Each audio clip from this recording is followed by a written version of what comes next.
Welcome to the Pins and Friends podcast. We're all about the downtown Bristol experience. Bowling, events, tasty food, and unforgettable fun. Join Chip Zimmerman, owner of Pins and Friends, as he brings the energy and stories that light up our community. Let the good times roll.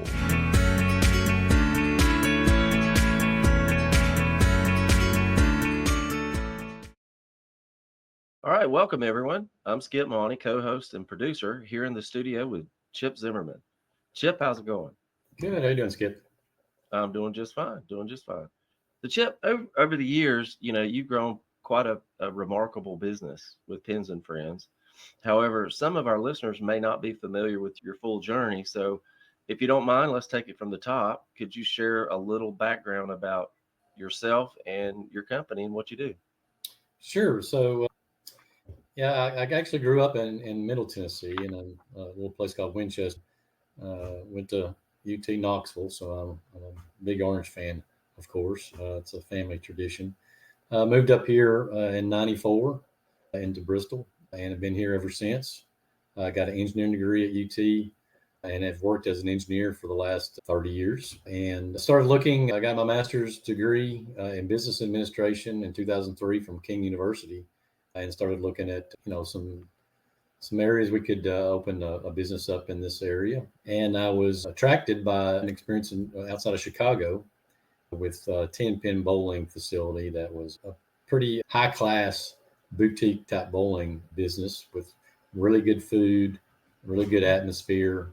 And so I thought, if I had a chance to bring that to Bristol or the Tri-Cities in general, that would be something that I would like to try to pursue. So that's back in about 2012. It took a while to kind of, that dream percolated for years. And then about 2018, late 2018, 2019, we had an opportunity to get a property downtown Bristol, a lease pretty cheaply. And we started looking at that. Couldn't really fit a 10-pin bowling alley in downtown Bristol, but that led us to Duckpin Bowling, which in a lot of ways is a better product than 10-pin bowling, especially for a compact downtown location like we have. So some people, they don't know what duckpin bowling is.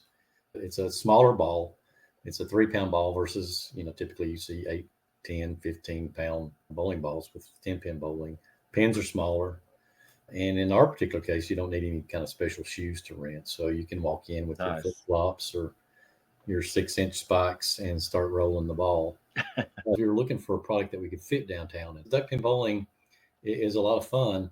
It was really big in the mid-Atlantic states, especially in the Maryland area and up through the East Coast, up to even Connecticut, Maine, places like that.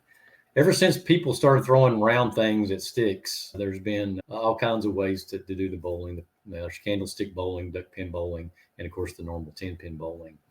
Normal duckpin bowling, you would have 3 rolls of frame because the pins are smaller, but they're spaced out like a 10-pin bowling game. But we actually put rubber bands on these duck pins. So we have rubber ducks, I guess, instead of normal duck pins. So that way it scores just like 10-pin. And I think a lot of people in this area like that because they're familiar with 10-pin bowling. So the scoring is very similar. So the game is very similar. And it's better for kids of all ages, from 2 years old to 102. It can be played by just about anybody. As long as you got a way to get to the place, we can get you rolling. We actually had a 91-year-old celebrate her birthday there this week, and she was up there rolling the ball just like anybody else. So we really take pride in having that opportunity for our friends to play duckpin bowling in Bristol. We're really happy with the product. We think it's a fun, family-oriented activity for downtown Bristol. Absolutely. Well, I told you before that I'm a big fan of duckpin bowling. The question I have is, have you ever seen anybody come in 6-inch heels? Yeah. Oh, yeah. Bowl? Definitely. Really? Oh, sure. Glittery dresses, all sequined up. Wow. They're yeah. Way overdressed for duckpin bowling, but we can accept that. Damage the floor or anything? The floor that you bowl from is actually it's a hard surface. So it's not a wood surface, so we can handle all kinds of foot traffic. Well, when you're not running a successful business, Chip, what do you do for fun?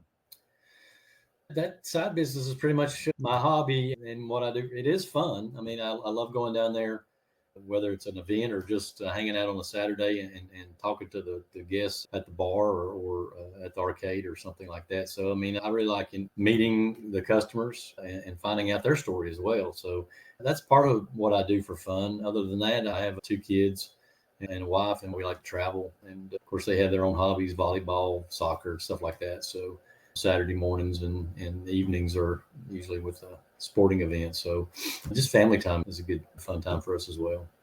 Dad's got a show for all that. Yeah. Absolutely. Well, considering that you're running a successful business, you're an incredibly busy person, I'm sure. But the big question is, why are you doing this? Like, what's your ultimate purpose? Well, it takes some level of insanity to open your own business. One thing I wanted to achieve is trying to open a business. Just opening a business, period, is a pretty long process, and it's a challenge. And yeah, maybe it does sound crazy to try to do that, but when you feel like you're capable of doing it and you want to test yourself and you want to try to grow and expand your potential, I think it's important to try to do that, to attempt it.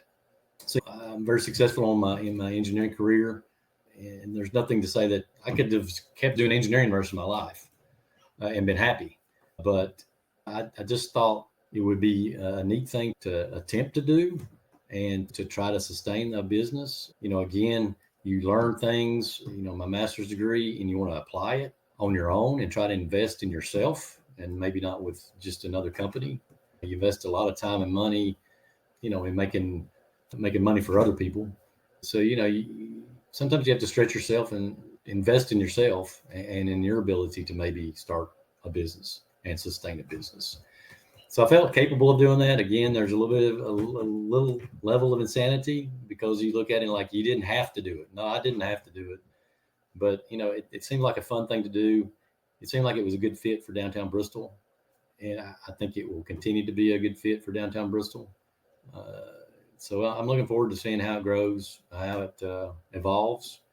And I get a lot of feedback.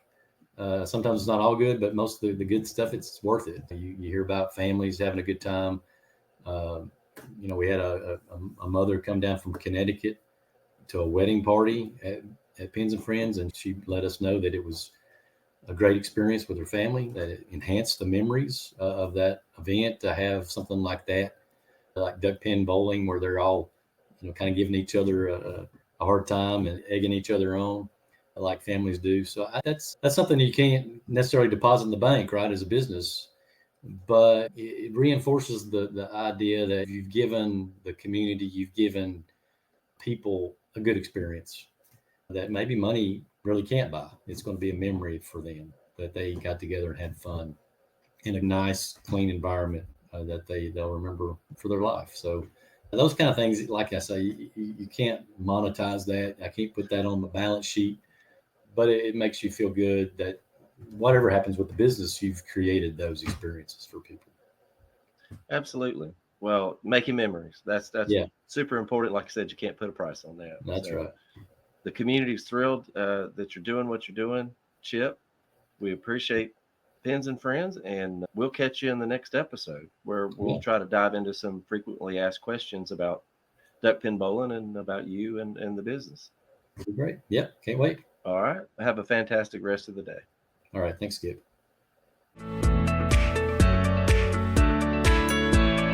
Thanks for being part of the Pins and Friends family. For more fun, check out pinsandfriends.com or visit us at 700 State Street, Bristol, Tennessee.